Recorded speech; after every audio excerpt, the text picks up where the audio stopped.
Good morning, dear students. Today's lecture is comprised of that how we'll be able to prepare haloarenes in the laboratory. There are many methods by which we can prepare haloarenes. तो इसमें the first method that we have is by halogenation of benzene. You can see very clearly in the paper कि it is written कि आप इसको bye halogenation of benzene से prepare कर सकते हैं। इसके फिर आगे चार मेथड्स हैं। तो चार तरह के मेथड्स हैं जिससे हम बेंजीन की हेलोजिनेशन जो है वो कर सकते हैं।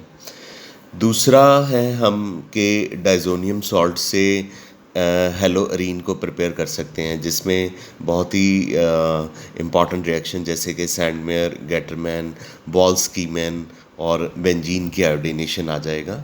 और तीसरा जो है वो हंस्टिकर रिएक्शन है। चलो, ये तो ब्रीफ इंट्रोडक्शन होगी कि हम हेलोअरीन को कैसे प्रिपेयर करेंगे।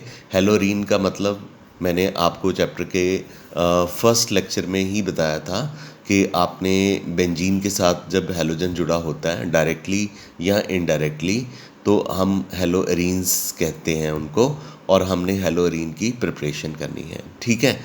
तो सबसे पहला मेथड है डायरेक्ट हेलोजिनेशन या न्यूक्लियर हेलोजिनेशन। तो आप देखिए हेडिंग 1 के अंदर सब टाइटल जो है डायरेक्ट हेलोजिनेशन है या न्यूक्लियर हेलोजिनेशन है। ठीक है। तो डायरेक्ट हेलोजिनेशन या न्यूक्लियर हेलोजिनेशन से हम कैसे हेलोरीन को प्रिपेयर करेंगे, लेट अस सी। बहुत सिंपल है, 11th स्टैंडर्ड में भी आपने किया होगा, लेकिन let's have a look at it. एक रीकैप हम देख लेते हैं। तो इसमें बच्चे डायरेक्ट हेलोजिनेशन में बेंजीन को जब क्लोरीन से ट्रीट करते हैं एनहाइड्रस फेरिक्लोराइड या एनहाइड्रस एल्युमिनियम क्लोराइड की प्रेजेंस में 310 से 320 केल्विन टेम्परेचर पे, तो क्लोरीन जो है बेंजीन के एक हाइड्रोजन को सब्स्टिट्यूट कर देता है। यहाँ पे आपको पता है बेंजीन में 6 कार्बन होते हैं और हर कार्बन के साथ हाइड्रोजन लगा होता है। तो क्लोरीन जो है एक हाइड्रोजन को सब्स्टिट्यूट कर देता है। एक हाइड्रोजन को सब्स्टिट्यूट करेगा तो एक Cl तो फिर से बच जाएगा, HCl बन जाएगा, और एक क्लोरीन जो है वो डायरेक्टली बेंजीन के साथ अटैच हो जाएगा। तो हमारे पास क्या आ गया, क्लोरोबेंजीन आ गया। इसी तरह से आप ब्रोमिनेशन कर सकते हैं बेंजीन की, तो आपके पास ब्रोमोबेंजीन और HBr आ जाएगा। तो यहाँ पे जो H है ब्रोमीन ने उसको सब्स्टिट्यूट कर दिया, तो आपके पास ब्रोमोबेंजीन और HBr आ गया। मैकेनिज़्म का नाम बच्चे इलेक्ट्रोफिलिक सब्स्टिट्यूशन मैकेनिज़्म है। तो ये मैं अभी आपको बताने जा रहा हूँ कि ये इलेक्ट्रोफिलिक सब्स्टिट्यूशन मैकेनिज़्म जो है वो कैसे करते हैं। ये मेरा जो है अभी मैं इसके बाद इमीडिएटली आपको इलेक्ट्रोफिलिक सब्स्टिट्यूशन मैकेनिज़्म ही करवाने जा रहा हूँ। ठीक है। तो ये आपको ब्रीफली पता चल गया कि क्लोरीनेशन कैसे कर रहे हैं और ब्रोमिनेशन जो है वो कैसे कर रहे हैं, और मैकेनिज़्म का नाम इलेक्ट्रोफिलिक सब्स्टिट्यूशन मैकेनिज़्म है। ठीक है। तो बच्चे हम सबसे पहले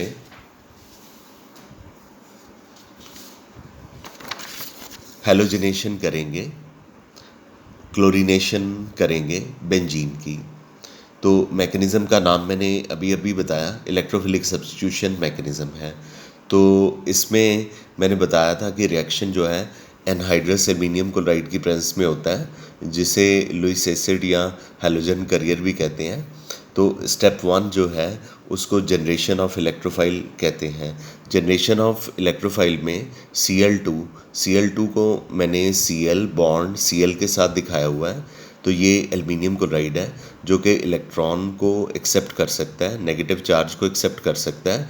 तो ये बॉन्ड जो है क्लोरीन पे शिफ्ट हो जाता है, तो क्लोरीन नेगेटिवली चार्ज हो जाती है, और ये नेगेटिवली चार्ज जो क्लोराइड आयन है इसको एल्युमिनियम एक्सेप्ट कर लेता है, क्योंकि एल्युमिनियम लुईस एसिड है, और जो लुईस एसिड होते हैं वो नेगेटिव चार्जेस को या इलेक्ट्रॉन को एक्सेप्ट कर लेते हैं। तो as a result aluminium chloride जो कि न्यूट्रल था वो Cl नेगेटिव को एक्सेप्ट करने के बाद AlCl4 नेगेटिव बन गया, और जो कि ये बॉन्ड इस क्लोरीन पे शिफ्ट कर गया था, तो ये जो क्लोरीन है विदाउट बॉन्ड है, क्योंकि एक सिग्मा बॉन्ड जो है 2 इलेक्ट्रॉन्स का बना होता है। तो इस क्लोरीन पे क्या चार्ज आ जाएगा? पॉजिटिव चार्ज आ जाएगा। और जब क्लोरीन पे पॉजिटिव चार्ज आ जाएगा, इसको हम इलेक्ट्रोफाइल बोलेंगे। और स्टेप 1 का नाम यही है, जनरेशन ऑफ इलेक्ट्रोफाइल। तो हमने इलेक्ट्रोफाइल जो है वो प्रोड्यूस कर दिया, ठीक है, Cl+ हमने प्रोड्यूस कर दिया। आई एम श्योर कि आपको यहाँ तक क्लियर हो गया होगा कि Cl+ हमने जो है वो कैसे बनाया। स्टेप 2 में हमने क्या करना है कि स्टेप 2 में हमने फॉर्मेशन ऑफ सिग्मा कॉम्प्लेक्स या कार्बोकटाइन इंटरमीडिएट बनाना है। तो देखिए कैसे बनाना है। ये आपके पास बेंजीन है, ये एक हाइड्रोजन है जिसको हम सब्स्टिट्यूट करना चाह रहे हैं, और ये इलेक्ट्रोफाइल है जो स्टेप 1 से आया है। ये इलेक्ट्रोफाइल है जो कि स्टेप 1 से आया है। तो ये जो बॉन्ड है 2 इलेक्ट्रॉन्स का बना हुआ है, ये Cl+ के ऊपर अटैक कर देगा, ठीक है, और Cl और इस बॉन्ड के बीच में एक जो है बॉन्डिंग बन जाएगी, क्योंकि Cl के पास तो पॉजिटिव चार्ज है, तो बॉन्ड बनाने के लिए इलेक्ट्रॉन नहीं है। तो ये वाला जो बॉन्ड है ये इस Cl+ के साथ एक बॉन्ड बना देगा। तो यहाँ पे H तो लगा ही हुआ है, Cl भी लग जाएगा। तो आप देखिए कि H के साथ क्या लग गया? Cl भी लग गया। पर जब ये बॉन्ड बाहर की तरफ शिफ्ट करके जाएगा, तो इस कार्बन पे बेंजीन के इस कार्बन पे कौन सा चार्ज आएगा? पॉजिटिव। तो ये बच्चे पॉजिटिव चार्ज आ गया, ठीक है। ये स्लो रिएक्शन है, रेट डिटर्मिनिंग स्टेप है, फॉर्मेशन ऑफ कार्बोकटाइन होती है। कार्बोकटाइन तो बन भी गया है, क्योंकि कार्बन के ऊपर कौन सा चार्ज आ गया? पॉजिटिव चार्ज आ गया। अब यहाँ पे रेजोनेटिंग स्ट्रक्चर, कैनोनिकल स्ट्रक्चर बनने शुरू हो जाएंगे। तो सबसे पहले ये जब इस कार्बन पे पॉजिटिव चार्ज आ जाएगा, तो ये वाला जो बेंजीन का बॉन्ड है वो इस तरफ शिफ्ट कर जाएगा। क्यों? क्योंकि कार्बन के ऊपर पॉजिटिव चार्ज है, उसको फिनिश करने के लिए, ख़त्म करने के लिए ये बॉन्ड इधर शिफ्ट कर जाएगा, ताकि रिंग कंप्लीट हो जाए। हालांकि रिंग कंप्लीट होती नहीं है, पर ये जो बॉन्ड है अपने आप को इधर शिफ्ट करने से रिंग को कंप्लीट करने की कोशिश करता है। पर जैसे ही ये रेड एरो के साथ दिखाया हुआ है कि बॉन्ड इधर जा रहा है, तो इस कार्बन पे, जहाँ पे मेरे पेन का मार्कर है, इस कार्बन पे कौन सा चार्ज आ जाएगा? पॉजिटिव चार्ज आ जाएगा। अब यहाँ पे पॉजिटिव चार्ज आ गया, ठीक है। तो अब ये वाला बॉन्ड जो है रेड एरो के साथ मैंने दिखाया हुआ है, ये बॉन्ड इधर शिफ्ट कर जाएगा। तो इस कार्बन पे कौन सा चार्ज आ जाएगा? इस कार्बन पे पॉजिटिव चार्ज आ जाएगा, ठीक है। जब इस कार्बन पे पॉजिटिव चार्ज आ जाएगा, तो ये क्लियरली एविडेंट है कि बेंजीन के अंदर 3 पाई बॉन्ड होने चाहिए, बल्कि 2 पाई बॉन्ड हैं। इसका मतलब कि इसकी रिंग कंप्लीट नहीं हो पाएगी। तो हम ये डॉटेड लाइन से रिंग को दिखा देते हैं और पॉजिटिव चार्ज बीच में दिखा देते हैं, ठीक है। तो ये जो स्ट्रक्चर है कार्बोकटाइन का स्ट्रक्चर है, और इसे हम रेजोनेंस हाइब्रिड कहते हैं। क्या कहते हैं? रेजोनेंस हाइब्रिड कहते हैं। यहाँ पे अब H भी लगा हुआ है, Cl भी लगा हुआ है। तो फाइनली स्टेप 3 में जो H+ है वो बाहर निकल जाएगा और Cl यहाँ पे लगा रह जाएगा, तो प्रोडक्ट हमारा बन जाएगा, यानी कि क्लोरोबेंजीन बन जाएगा। तो इसमें जो स्ट्रक्चर 1 है, 2 है और 3 है, ये रेजोनेंस स्टेबलाइज्ड कार्बोकटाइन हैं या रेजोनेटिंग स्ट्रक्चर्स हैं। और ये जो स्क्वायर ब्रैकेट के बाहर स्ट्रक्चर दिखाया हुआ है, ये रेजोनेंस हाइब्रिड स्ट्रक्चर है, ठीक है। अब स्टेप 3 हमारे पास बच गया। मैं इसको थोड़ा सा ऊपर कर दूं ताकि आपको क्लैरिटी हो जाए। हाँ जी, ये मेरे ख्याल से बिल्कुल क्लियर होगा अब आपको। यहाँ से ये आपको अब क्लियर होगा। अब स्टेप 3 हमारे पास आ गया। स्टेप 3 में हमने H+ को एलिमिनेट कर देना है। अगर H प्लस एलिमिनेट होगा, अब्स्ट्रैक्ट होगा, तो ये बॉन्ड बेंजीन के जो रिंग है उसे कंप्लीट करने के लिए अंदर चला जाएगा। तो बेंजीन की रिंग के अंदर जो पॉजिटिव चार्ज है वो फिनिश हो जाएगा, रिंग कंप्लीट हो जाएगी और आपके पास क्लोरो बेंजीन आ जाएगा। लेकिन ये कैसे होता है? स्टेप 1 में हमें AlCl4 नेगेटिव मिला था, तो AlCl4 नेगेटिव जो है H प्लस को सब्सट्रैक्ट करके ले जाता है, ये रिएक्शन फास्ट होता है।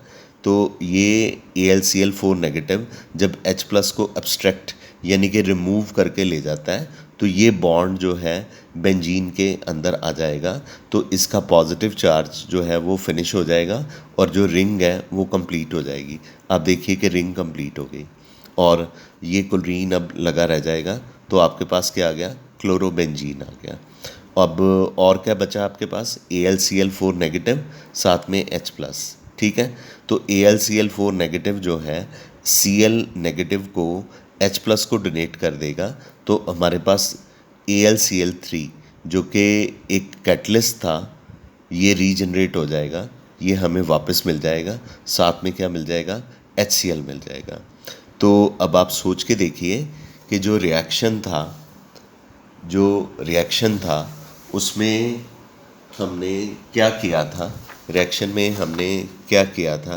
रिएक्शन में हमने किया था कि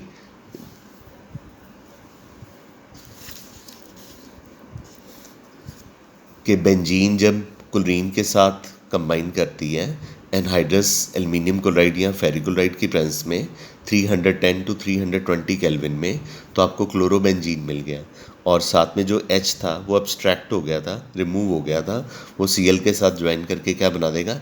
HCl। तो इसका मैकेनिज़्म अब इलेक्ट्रोफिलिक सब्स्टिट्यूशन मैकेनिज़्म क्यों है? इसका नाम इलेक्ट्रोफिलिक सब्स्टिट्यूशन मैकेनिज़्म क्यों है? इसका नाम इलेक्ट्रोफिलिक सब्स्टिट्यूशन मैकेनिज़्म इसलिए है क्योंकि Cl प्लस स्टेप 2 में इलेक्ट्रोफाइल है और ये जो H प्लस बाहर निकलेगा लास्ट में वो भी इलेक्ट्रोफाइल है।